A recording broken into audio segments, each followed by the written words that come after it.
Hello doctors, कैसे हैं आप सब। मैं नंदकिशोर सिंह और आपका पुनः NKS लाइव लर्निंग में हार्दिक स्वागत करता हूं।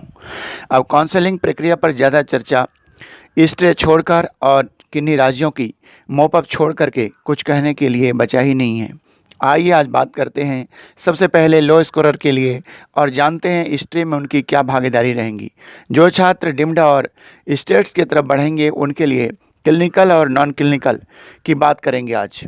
तो क्लिनिकल में रेडियो, डर्मा, गायनी, ऑर्थोपीडिया आदि और लोअर क्लिनिकल में ANT, ऑप्थल, एनेस्थीसिया आदि आते हैं।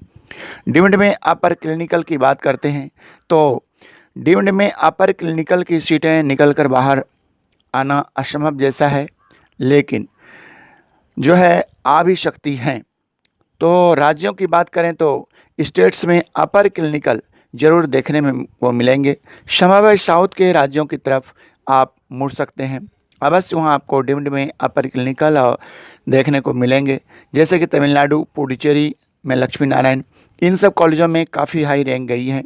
और यहाँ पर NRI सीटें, जनरल सर्जरी वगैरह की लो स्कोर वालों को पिछले वर्ष मिला हुआ है, लेकिन इस बार जो है क्वालिफाइड बच्चे जो हैं वो ज़्यादा हैं। तो ऐसा भी नहीं है कि 0 to 10 के बीच जो है उनको सीटें उपलब्ध हो जाएंगी, लेकिन 120 प्लस 50 प्लस तक जा सकता है। नॉन क्लिनिकल और लोअर क्लिनिकल की बात करें तो सभी राज्यों में, सभी डिम्ड में देखने को मिलेंगी, उनकी सीटें आएंगी। इसमें जो दो मत नहीं है, लोअर क्लिनिकल में एनेस्थीसिया अधिक मात्रा में देखने को मिलेंगे।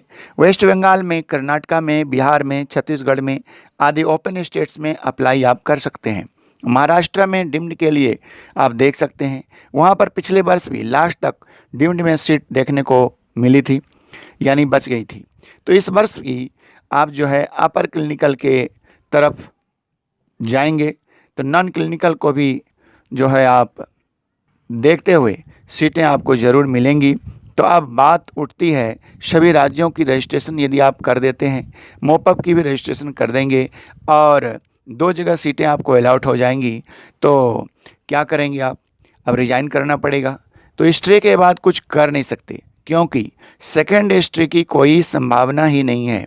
नॉन क्लिनिकल की ऑनलाइन के बाद ऑफलाइन रजिस्ट्रेशन की नोटिस यदि आ जाए तो आप उसमें जा सकते हैं, कॉलेज से बात करके आगे बढ़ सकते हैं।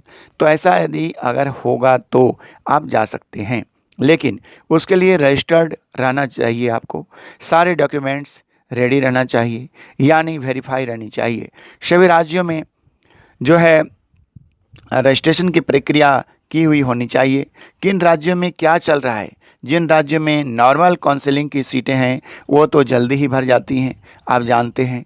जिनमें NRI या मैनेजमेंट कोटे की सीटें होती हैं वहाँ पर आप फीस अधिक होने के कारण देखने को मिल सकती हैं, लास्ट तक खाली रहती हैं, क्योंकि वहाँ पर फीस उसकी ज़्यादा होती हैं।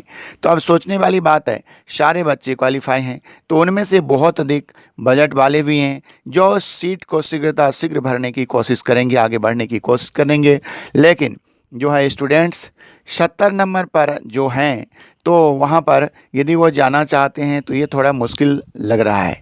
तो इसमें जो डॉक्यूमेंट्स था NRI कन्वर्जन के लिए पेपर होते हैं उसको आप ज़रूर रेडी रखेंगे।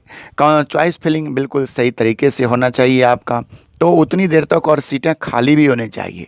तो बने रहिए हमारे चैनल के साथ।